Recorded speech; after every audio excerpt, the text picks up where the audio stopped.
laisse pas. Shalom bien-aimés, c'est une grande joie pour moi de vous revoir en cet après-midi pour ceux qui vont me suivre les après-midi, le soir pour ceux qui vont me suivre le soir, le matin pour ceux qui vont me suivre le matin. Aujourd'hui, nous allons parler de quelques élémentaires dans la vie chrétienne. Nous parlerons de la repentance. Le premier point, la repentance. Le deuxième point, la conversion. Troisième point, les préliminaires à la conversion. Quatrième point, la foi. 5, la justification. 6, les conséquences de la justification. 7, le travail de la foi. Et pour aujourd'hui, nous allons terminer avec la sanctification. Sans tarder, nous allons passer à notre première lecture. Nous allons lire dans le livre de Marc, Marc 1, 14 à 15. Et puis, nous allons lire aussi, nous lirons dans Acte 3, verset 19. On prend d'abord le premier passage. Marc 1, 14 à 15. J'ai lu au nom de Jésus. Après que Jean y était livré, Jésus alla dans la Galilée, prêchant l'évangile de Dieu. Il disait, le temps est accompli et le royaume de Dieu est proche. Repentez-vous et croyez à la bonne nouvelle. Nous allons prendre le second passage, Acte 3, 19.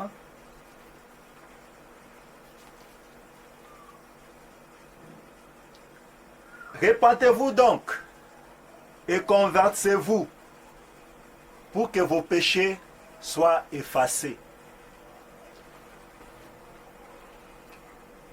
Nous allons prier. Dieu de gloire, merci pour ce moment. Je te recommande tous ceux qui me suivent à cet instant. Laisse que ta grâce, ta compréhension, ton discernement puisse être le partage de tous. Que des vies soient changées, transformées, révolutionnées au nom puissant de Jésus. Amen. Nous allons prendre le premier point, c'est la repentance. Qu'est-ce donc la repentance? C'est un mot qu'on entend souvent. Repentance, repentez-vous. Qu'est-ce que la repentance? La repentance, c'est les regrets qu'on a de ses péchés. En effet, elle vient avant la conversion. C'est-à-dire qu'elle précède la conversion. Et sans la repentance, la conversion ne peut pas avoir lieu. Parce qu'elle a un changement d'attitude envers le péché. De par là, nous dirons, c'est repentir. C'est le fait de reconnaître qu'en vivant dans le péché, on offense grandement Dieu et méritons sa colère et son jugement. Je réponds, c'est repentir. C'est le fait de reconnaître qu'en vivant dans le péché, on offense gravement Dieu et méritons sa colère et son jugement. Se repentir signifie donc reconnaître et regretter ses péchés, désirer en être délivré et manifester l'intention de changer de conduite. De par là, nous allons conclure que la repentance est donc une attitude intérieure du cœur qui précède la conversion et la rend possible une fois que l'homme a entendu l'évangile. Nous allons passer au deuxième point. Le deuxième point, c'est la conversion. Nous allons lire Acte 11, 21, Acte 3, 19, Acte 9, 35, Acte 26, 20, 1 Thessaloniciens 1, 9, Jean 3, 3, et puis 1 Pierre 1, 23. Nous lirons juste les deux premiers livres, les autres vous pourrez les lire chez vous. On prend Acte 11, 21. Acte 11, 21, j'ai lu au nom de Jésus. La main du Seigneur était avec eux. Un grand nombre de personnes crurent et se convertirent au Seigneur. Nous prenons encore Acte 3, 19. C'est ce qu'on venait de lire bien avant. Répentez-vous donc et convertez-vous pour que vos péchés soient effacés. La conversion, c'est une régénération. Car l'homme renaît pour une vie nouvelle. C'est une résurrection en ce que Dieu ressuscite l'homme spirituellement mort et l'appelle à une vie nouvelle. Entre autres, Dieu éclaire l'homme qui spirituellement était devenu aveugle pour qu'il comprenne le chemin, la vérité, la vie et le bien. C'est l'acte par lequel l'homme déchu, corrompu spirituellement, mort et soumis à la colère divine, revient à Dieu et entre par la foi dans l'état de grâce et d'adoption, en devenant participant de tous les bienfaits de l'œuvre rédemptrice du Christ.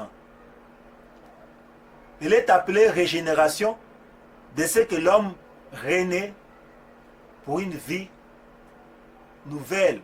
Nous allons passer au troisième point, les préliminaires à la conversion, c'est-à-dire les choses qui viennent avant la conversion. Sur ce, nous allons lire dans Actes 2, 37, Romains 3, 20, et puis Matthieu 13, 23. On prend d'abord Acte 2, 37. J'ai lu au nom de Jésus. Après avoir entendu ce discours, ils eurent les cœurs vivement touchés. Ils dirent à Pierre et aux autres apôtres, « Hommes frères, que ferons-nous » Romains 3, 20. Car nul ne sera justifié devant lui par les œuvres de la loi, puisque c'est par la loi que vient la connaissance du péché. On termine par la troisième lecture, Matthieu 13, 20. Celui qui a reçu la sémence dans la bonne terre, c'est celui qui entend la parole et la comprend. Il porte du fruit, un grand donne 100, un autre 60, un autre 30. La conversion a lieu quand Dieu fait naître la foi dans le cœur de l'homme. Elle est à ce titre un acte instantané. Elle est cependant précédée de deux choses. D'une part, de la repentance, qui est la prise de conscience du péché et l'aveu de ses fautes à Dieu. D'autre part, de la connaissance des vérités de l'Évangile. En effet, l'homme ne peut croire que si Dieu se révèle à lui et lui fait don de la foi. C'est pourquoi le Seigneur Jésus pouvait dire, « Nul ne peut venir à moi s'il n'a été attiré par le Père. » La repentance englobe alors la contrition et la foi. On va passer à notre troisième point. Le troisième point, c'est la foi. On va lire dans Jean 1, 12, et puis Jean 1, 16, et puis Hébreux 11, 1. Jean 1, 12. Mais à tous ceux qui l'ont reçu, à ceux qui croient en son nom, elle a donné le pouvoir de devenir enfants de Dieu. Le verset 16. Et nous avons tous reçu de sa plénitude, et grâce pour grâce. Hébreux 11, 1. Or, la foi est une ferme assurance des choses qu'on espère, une démonstration de celles qu'on ne voit pas. Amen. La foi est tout d'abord un acte, c'est-à-dire l'acte par lequel le pécheur repentant accepte le bienfait de l'œuvre rédemptrice du Christ, le pardon et le salut offert dans l'évangile. Il a à la fois connaissance de, assentiment à et confiance dans le promesse de l'évangile et en Christ qui a constitué le centre. La foi est aussi un état. Elle est la possession continue de ses bienfaits. Quatrièmement, nous allons parler de la justification. Nous allons prendre Romains 5, 18 à 19.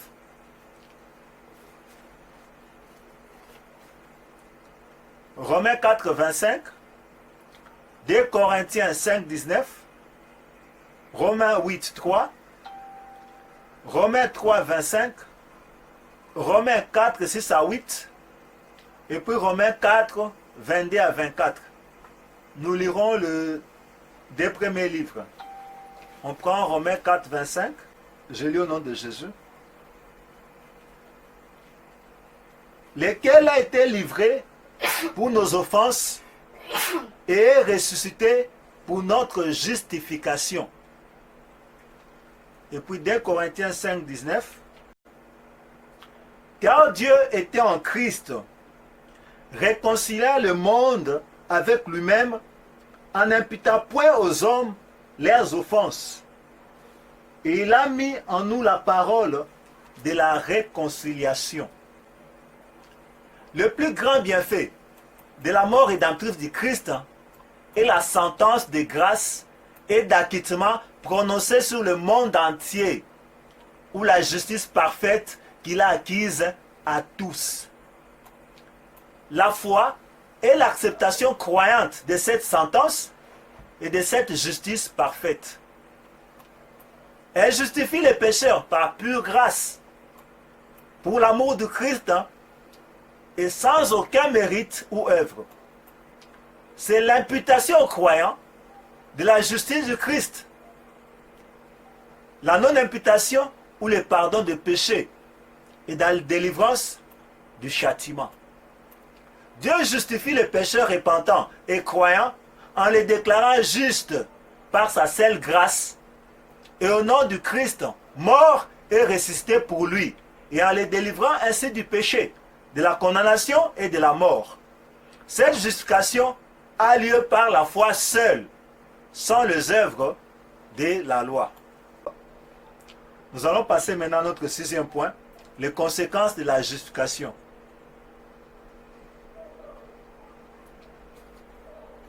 Nous lirons dans Romains 5, 9 à 10, Romains 5, 11, Jean 14, 27, Éphésiens 3, 12. Romains 5, 9 à 10, je lis au nom de Jésus. À plus forte raison donc, maintenant que nous sommes justifiés par son sang, serons-nous sauvés par lui de la colère? Car si lorsque nous étions ennemis, nous avons été réconciliés avec Dieu par sa mort, par la mort de son Fils, à plus forte raison, étant réconciliés, serons-nous sauvés par sa vie. Romains 5, 11.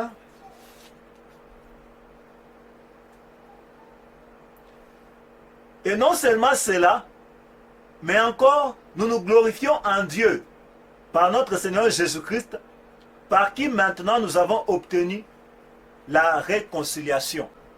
La justification du pécheur par la foi en Christ a pour conséquence la paix avec Dieu, une bonne conscience, les réconforts et la consolation dans l'épreuve et l'espérance de la vie.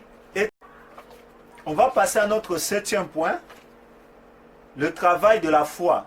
Nous allons lire dans 1 Corinthiens 1, 30 et puis 1 Pierre 1, 22. Or, c'est par lui que vous êtes en Jésus-Christ, lequel de par Dieu a été fait pour nous, sagesse, justice et sanctification et rédemption. Ayant purifié vos âmes en obéissant à la vérité pour avoir un amour fraternel sincère, aimez-vous ardemment les uns les autres de tout votre cœur. Dans la conversion ou régénération, le Saint-Esprit fait naître la foi dans le cœur.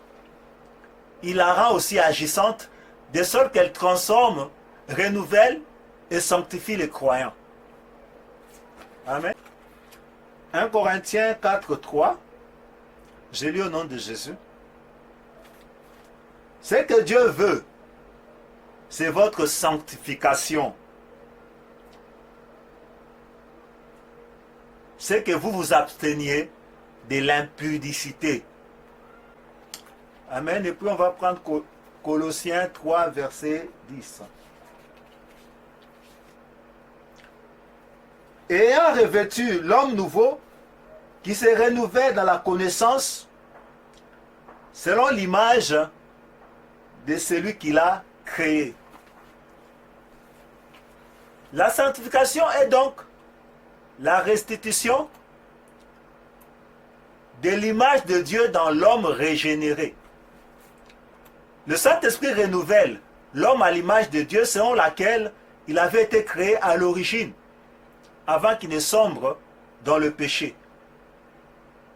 Il accomplit cela par le moyen de la grâce. La sanctification consiste donc en ce que le croyant se dépouille du vieil homme et de ses convoitises et œuvres mauvaises et se revêt de l'homme nouveau qui marche devant Dieu dans une vie nouvelle. On va prendre le dernier point. La sanctification continue. Nous allons prendre le livre de Galates, Galates 5, 16 à 17. Nous allons prendre le point 9, le dernier point pour aujourd'hui, la sanctification continue. On va lire dans Galates 5,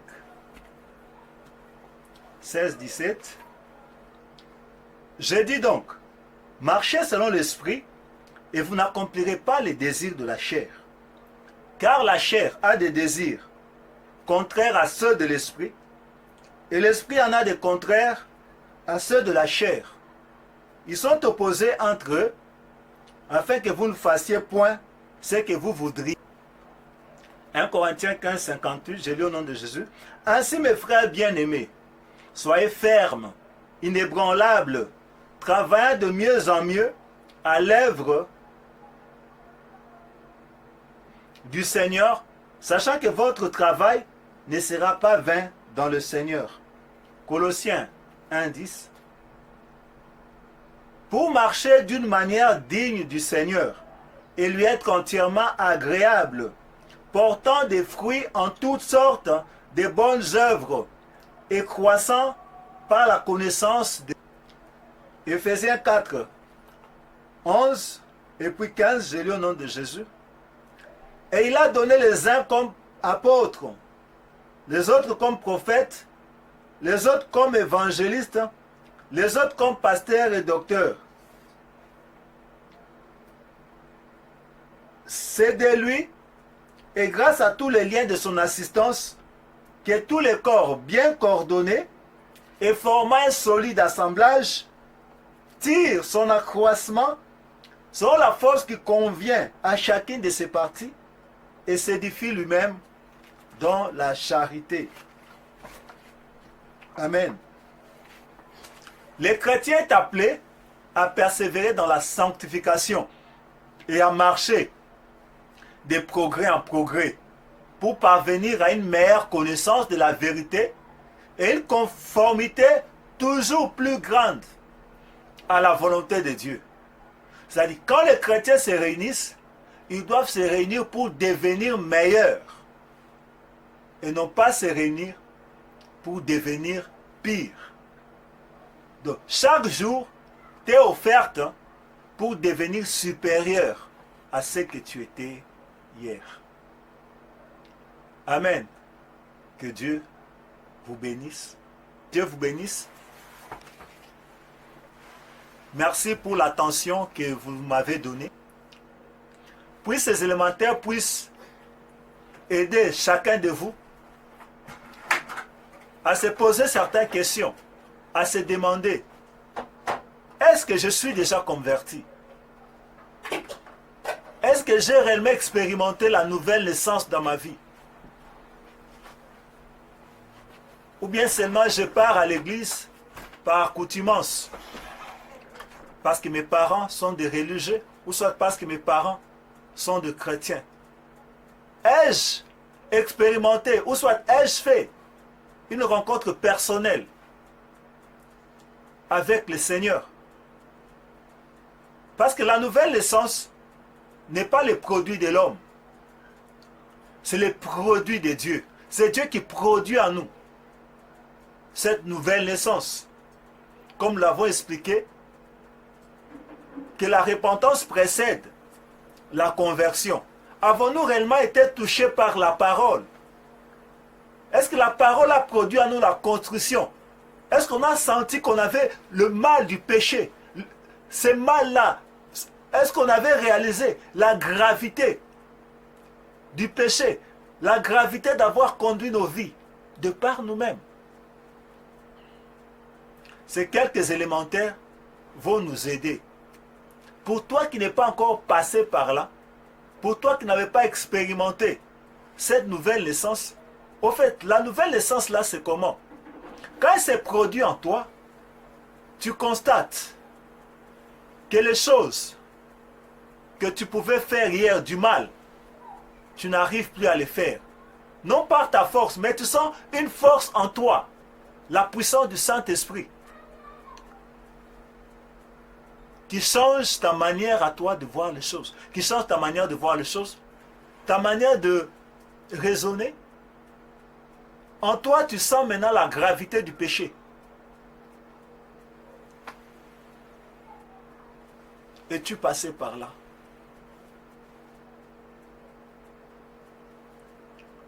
Réfléchis à ces élémentaires. Ça va vraiment t'aider. Mais ce n'est pas trop tard si tu n'es pas passé par là. Tu peux encore le faire maintenant. Si par ces quelques élémentaires, Dieu a pu te parler. Et Dieu a touché ton cœur. Tu peux répéter après moi. Seigneur Jésus, merci pour ta parole.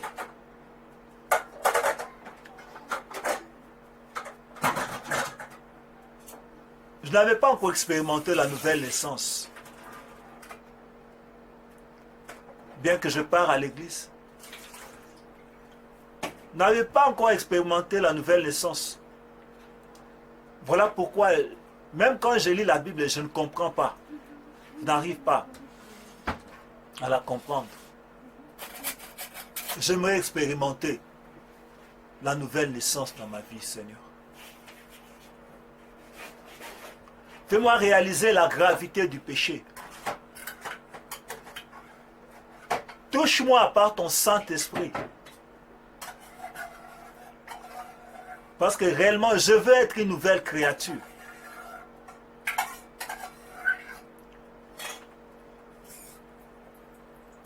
Viens entrer en moi. Change ma vie. Transforme ma vie. Oui, j'accepte de te recevoir comme Seigneur et Sauveur. Au nom de Jésus. Amen. Si vous avez fait cette prière avec moi, soyez bénis.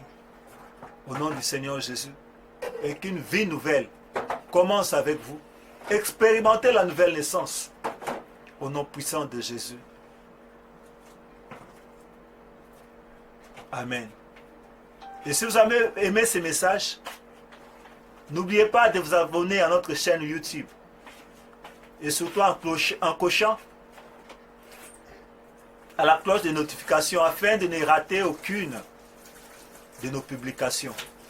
Que Dieu vous bénisse.